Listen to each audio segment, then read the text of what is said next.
ഇപ്പോഴത്തെ ജനറേഷൻ കുട്ടികളുടെ കയ്യിൽ കാണുന്ന കുറേ സാധനങ്ങളാണ്. ജങ്ക് ഫുഡിനെ പറ്റി ഡോക്ടർ പറഞ്ഞല്ലോ. അപ്പോൾ ഡോക്ടർ അതിനകത്ത് യെസ് ഓർ നോ പറയണം, പറ്റുമോ എന്നുള്ളത്. ഏറ്റവും പ്രധാനമായിട്ട് കാണുന്നത് നമ്മുടെ പൊട്ടേറ്റോ ചിപ്സാണ്, പല കളർ പാക്കറ്റിൽ. നോ. കാരണം എന്താ പറഞ്ഞു കഴിഞ്ഞാൽ ഹൈ ഷുഗറാണ്, മോണോസോഡിയം ഗ്ലൂക്കോണേറ്റ് ഉണ്ടാവാം. അത് നമ്മളെ ഗട്ടിൻ്റെ മൈക്രോബയോമിനെ അഫക്റ്റ് ചെയ്യും, ഇമ്മ്യൂണിറ്റി കുറയ്ക്കും എന്നുള്ളതാണ്. പിന്നെ പലതരത്തിലുള്ള ഡ്രിങ്ക്സ്, കളർ ഡ്രിങ്ക്സ് എഗെയിൻ അതിൽ അത് നോ ആണ്, ബിഗ് നോ ആണ്. ബിക്കോസ് അതിൽ പല പഴങ്ങളിലും പഴമായിട്ട് അല്ലെങ്കിൽ പല ഫ്രൂട്ടിയിലും ഒരു ഫ്രൂട്ടുമായിട്ട് ഒരു ബന്ധം ഉണ്ടാവില്ല. കളറും കുറച്ച് അഡിക്റ്റീവ്സും ഉണ്ടാവുക. അത് നമുക്ക് ഹൈ ഷുഗറാണ്, നമ്മളെ കുടലിലുള്ള ആവശ്യമുള്ള ബാക്ടീരിയ നഷ്ടപ്പെടും, ഇമ്മ്യൂണിറ്റി കുറയ്ക്കും, ഷുഗർ സ്പൈക്ക് ഉണ്ടാവും. French fries not recommended. Trans fat ഉണ്ടാവാം, ഹൈ ഷുഗർ ഉണ്ടാവാം, അതിനകത്ത് ഓയിലി ആയിരിക്കും, അതിനകത്ത് അഡിറ്റീവ്സ് ആഡ് ചെയ്യാൻ ചാൻസ് ഉണ്ട്. Not recommended. Burger again burger ഒരു ജങ്ക് ഫുഡാണ്. അതിനകത്ത് ബ്രെഡാണ്, വൈറ്റ് ബ്രെഡാണ്. വൈറ്റ് ബ്രെഡിൽ എന്താ പ്രോബ്ലം എന്ന് കഴിഞ്ഞാൽ ഇറ്റ് ക്യാൻ കോസ് കോൺസ്റ്റിപ്പേഷൻ. അതിനകത്ത് അഡിറ്റീവ്സ് ഉണ്ടാവും, ഫ്രോസൺ മീറ്റ് ഉണ്ട്. നോ തന്നെയാണ്. അപ്പോൾ ചുരുക്കി പറഞ്ഞാൽ കുറവാണ്.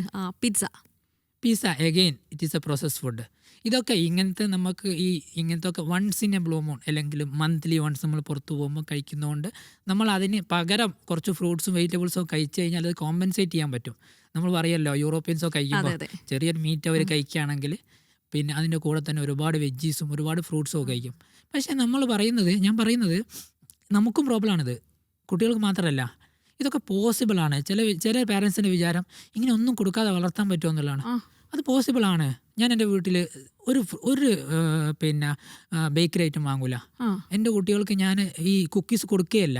വന്ന് അവർക്ക് കുക്കീസ് ഇഷ്ടമല്ലാണ്ടായി. കുറേ ചെറിയ ബനാന വാങ്ങി വെക്കും, ഞാൻ ഫ്രൂട്ട്സ് വാങ്ങി വെക്കും, നമ്മൾ കഴിക്കും. അവരോട് അധികം കഴിക്കാനും പറയില്ല. ഗ്രാജ്വലി അവരത് കണ്ട് കഴിച്ച് പഠിക്കും. ഇതൊക്കെ പോസിബിളാണ്. മാത്രമല്ല ഈ പറയുന്ന കാര്യങ്ങളൊക്കെ നമുക്കും ആപ്ലിക്കബിൾ ആണ്. നമ്മൾ കുട്ടികൾക്ക് വേണ്ടിയെങ്കിൽ നമുക്ക് നന്നാവാം ഈ സമയത്ത്. അപ്പോൾ ഡോക്ടർ ഒരു കുക്കീസ് ഒന്നും കൊടുക്കില്ല, ബിസ്ക്കറ്റ് കൊടുക്കില്ല, ചോക്ലേറ്റ്സ് ഒന്നും കൊടുക്കില്ല. പലപ്പോഴും എൻ്റെ മോള് ഗിഫ്റ്റായിട്ട് ചോദിക്കുക കുക്കീസും മുട്ടായിയാണ്. നമ്മളെ കുട്ടികൾക്ക്, നമ്മളെ സാധാരണ കുട്ടികൾക്ക് ഒരു ബിസ്ക്കറ്റ് ഗിഫ്റ്റായി കൊടുത്തു കഴിഞ്ഞാൽ അവർ ചിലപ്പോൾ എറിഞ്ഞ് കളയും. കാരണം അവർക്ക് ഈസിലി അവൈലബിൾ ആണ്. അപ്പോൾ നമ്മളിത് ഇങ്ങനെ സാധിക്കും എന്നുള്ളതാണ് എനിക്ക് തോന്നുന്നത്. നമ്മൾ വെറൈറ്റി ഇൻട്രൊഡ്യൂസ് ചെയ്യുക. എല്ലാ ദിവസവും ചോറ് കൊടുക്കുക. ഇപ്പോൾ പണ്ടുള്ള മദേഴ്സൊക്കെ നമുക്ക് ചെറുപ്പത്തിലുള്ള ഓർമ്മ ഉള്ളത്, നമ്മളെ വായിൽ ഇപ്പോഴുള്ള രുചി എന്താ? നമ്മളെ മദേഴ്സ് തന്നെ ഫുഡിൻ്റെ ടേസ്റ്റാണ്. അതെന്താ അറിയുക, കുറച്ച് ചോറ്, അതിനകത്ത് കുറച്ച് നെയ്യും കുറച്ച് ഉള്ളിയൊക്കെ ആഡ് ചെയ്ത് ഉപ്പൊക്കെ ചേർത്ത് നന്നായിട്ട് അതിന് ചിലപ്പം ഒരു എഗ്ഗൊക്കെ ചേർത്ത് തരും. ഇങ്ങനെ നമ്മളിപ്പോഴത്തെ ന്യൂജൻ പാരൻസ് കൊടുക്കുന്നുണ്ടോ? നമ്മൾ കുറവായിരിക്കും. കുറച്ച് ചോറ് സൈഡിലൊക്കെ ഇട്ട് മിക്സ് ആക്കിയിട്ട് വേഗം ഫോൺ വെച്ച് കൊടുക്കുന്നു, കഴിക്കുന്നു. അപ്പോൾ ഇങ്ങനത്തെ ഫുഡ് നന്നായിട്ട് ആസ്വദിച്ച് കഴിക്കാനും പറ്റൂല, അവർക്ക് അതിൻ്റെ ടേസ്റ്റ് ഇഷ്ടപ്പെടില്ല. നമ്മളൊരു ഫുഡ്, നമ്മളിപ്പോൾ പ്രത്യേകിച്ച് ഒരു ഹോട്ടൽ ഇഷ്ടപ്പെടുന്നത് എന്താ? അവിടെയുള്ള ടേസ്റ്റാണ്. അതുപോലെ തന്നെ കുട്ടികൾ ഫുഡ് ഇഷ്ടപ്പെടാൻ എന്താ നമുക്ക് ഏറ്റവും ചെയ്യാൻ പറ്റുന്നത്? നല്ല ടേസ്റ്റ് കൊടുക്കുക, ക്വാളിറ്റി കൂട്ടുക. ക്വാണ്ടിറ്റി നമ്മൾ ഒരുപാട് കൂട്ടാൻ പറ്റില്ല. കുട്ടികൾ പറയാൻ എന്താണ്, അവരൊരു 1/3 മാത്രമേ അവർ കഴിക്കുന്നുള്ളതാണ്. ക്വാണ്ടിറ്റി കൂട്ടാൻ പറ്റില്ല. നമുക്ക് ക്വാളിറ്റി ഫുഡ് കൊടുക്കാം. കൊടുക്കുന്നതിൽ തന്നെ നല്ല എനർജി ഡെൻസായിട്ട് കൊടുക്കാം. അപ്പോൾ എൻ്റെ മോള് ചെറുപ്പത്തിലൊന്നും ഫുഡ് കഴിക്കാൻ വളരെ മോശമായിരുന്നു.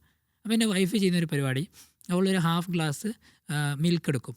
അതിനകത്ത് നമ്മൾ പിന്നെ ബദാം പുതിർത്തിയിട്ട് അതിനകത്ത് 4-5 എണ്ണം ഇടും, ഒരു ഹാഫ് ബനാന, പിന്നെ ഒരു ഡേറ്റ്സ്, ഇതെല്ലാം കൂടി ഒരു ഷേക്ക് പോലെ ആക്കും. എന്നിട്ട് ഇതൊരു 1/2 ഗ്ലാസ് കുടിപ്പിക്കും. ഈ 1/2 ഗ്ലാസ് കുടിക്കുമ്പോൾ തന്നെ അവൾ നല്ല എനർജറ്റിക് ആവും. അത്യാവശ്യം അതിനകത്ത് എല്ലാ കണ്ടൻറ്റും ഉണ്ട്. ഒരുവിധം ഒരു നേരത്തെ ഫുഡായിട്ട് അത് നമുക്ക് കൺസിഡർ ചെയ്യാൻ പറ്റുന്നതാണ്.